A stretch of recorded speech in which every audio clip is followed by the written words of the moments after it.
Olá, meu nome é Lígia Búrigo, eu sou médica de família e comunidade com especialização em psiquiatria. Hoje vamos abordar em nossa aula o tema sobre diagnóstico em psiquiatria. Em muitos casos, o diagnóstico de psiquiatria se estabelece com o acompanhamento do paciente. É muito comum a hipótese mudar num segundo momento. Por exemplo, um paciente que refere tristeza numa primeira consulta pode ser interpretado como depressão se não tiver história de sintomas psiquiátricos prévios. Porém, ao longo do tempo pode vir a apresentar um episódio de euforia, sugerindo um outro transtorno de humor. Por este motivo, quando estamos diante de um novo paciente, numa primeira consulta que relata ter um transtorno psiquiátrico, é importante revisar o diagnóstico. Isso pode mudar o tratamento e melhorar o prognóstico do quadro do paciente. Consideramos a entrevista nossa principal aliada na investigação psiquiátrica. A definição da queixa do paciente e seu tempo de evolução vai nos direcionar na anamnese.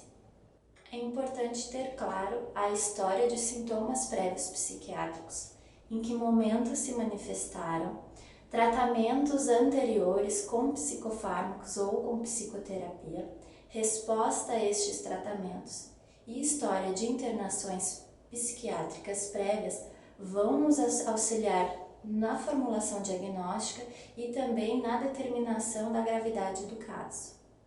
A história familiar também é de extrema importância na entrevista de um paciente com sintomas psiquiátricos. A partir das vulnerabilidades genéticas também poderemos direcionar as hipóteses.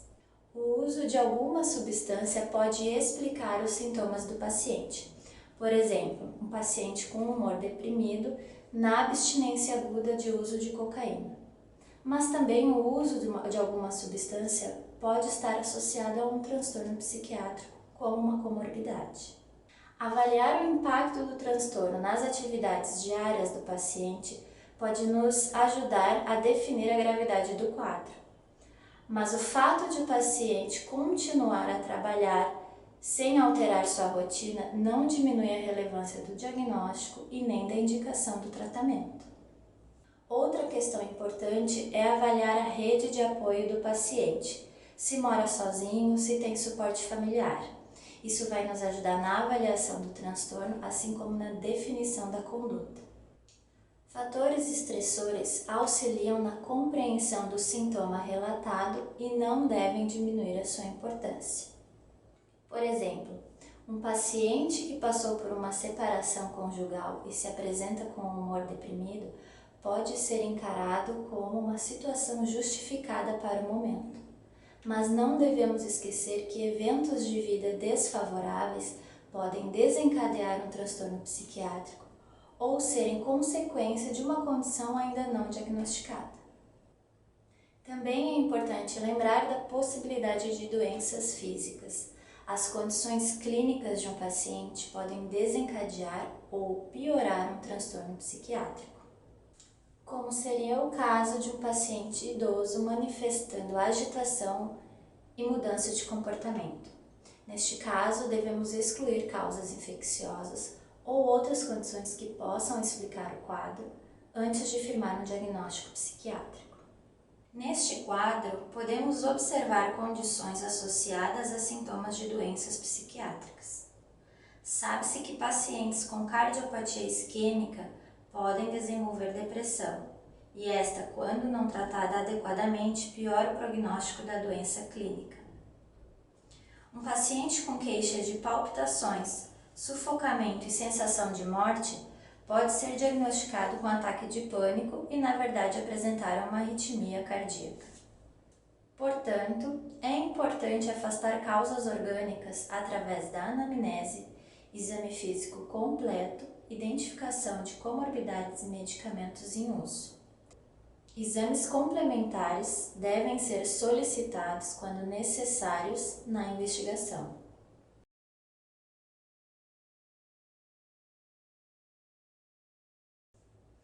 O exame do estado mental é realizado durante a entrevista a partir da observação do paciente e serve para compreender o quadro sintomatológico. É complementar e não deve interromper antecipadamente a anamnese, pois os primeiros minutos da entrevista são extremamente significativos e geralmente já determinam o principal perfil de sintomas do paciente. Algumas questões devem ser questionadas diretamente, como risco de suicídio ou de heteroagressão, temas que serão abordados em aulas futuras. A consciência representa o estado de alerta. A alteração do nível de consciência, como a obnubilação, sugere fortemente uma doença clínica. A atenção pode ser observada em relação à concentração e à percepção de estímulos secundários. Um paciente no episódio de mania ou hipomania apresenta dificuldade de focar na entrevista e se distrai facilmente com outros estímulos. Isso também pode acontecer com aquele paciente com transtorno déficit de atenção e hiperatividade, por exemplo.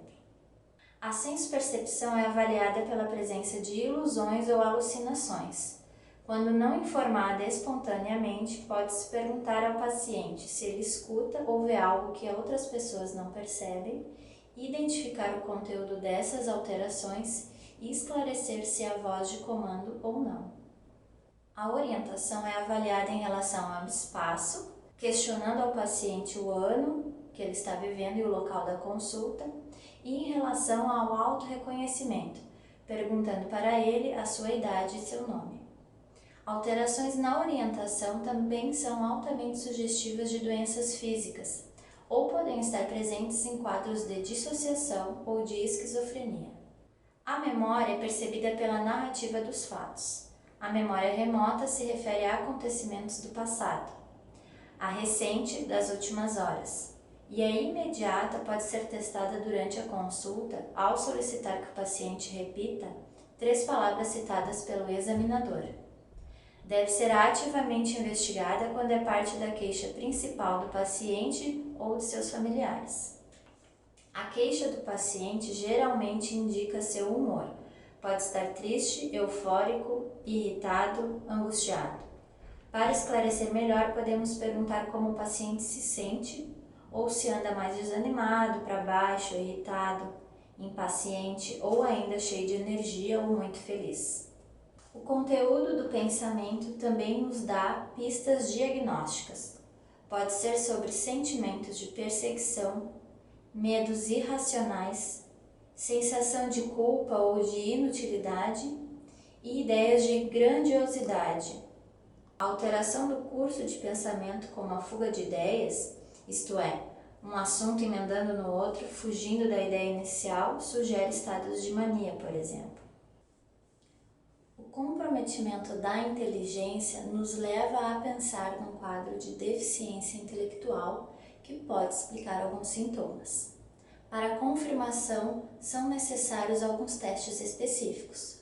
O importante nesta situação é estar ciente das limitações do paciente para a definição do plano terapêutico. O juízo crítico é a noção adequada das próprias emoções e da realidade externa. Pacientes com falta de crítica devem ser avaliados com cautela. É importante evitar confrontações e estabelecer os possíveis riscos deste caso. A conduta se refere às atitudes do paciente. Pode ser observada durante a consulta através das manifestações de tiques e gestos, ou questionada na entrevista sobre hábitos compulsivos ou isolamento social, por exemplo. Em relação à linguagem, observamos a velocidade, o conteúdo e a organização do discurso. Um paciente com sintomas depressivos pode falar menos e mais devagar. O objetivo principal da consulta é correlacionar o relato do paciente com os dados da entrevista e o seu comportamento para formular a hipótese diagnóstica. Em situações de emergência, a entrevista deve ser direcionada e estruturada para a definição dos riscos e o manejo adequado. Atualmente, os transtornos psiquiátricos são diagnosticados pelos critérios presentes na CID-10 ou no DSM-5. Por vezes, pode ser difícil lidar com a queixa psiquiátrica pela subjetividade da avaliação. Para que tenhamos sucesso na abordagem inicial, é necessário manter a calma e ter empatia, ou seja, se colocar no lugar do paciente. Nos próximos módulos, discutiremos mais sobre os princípios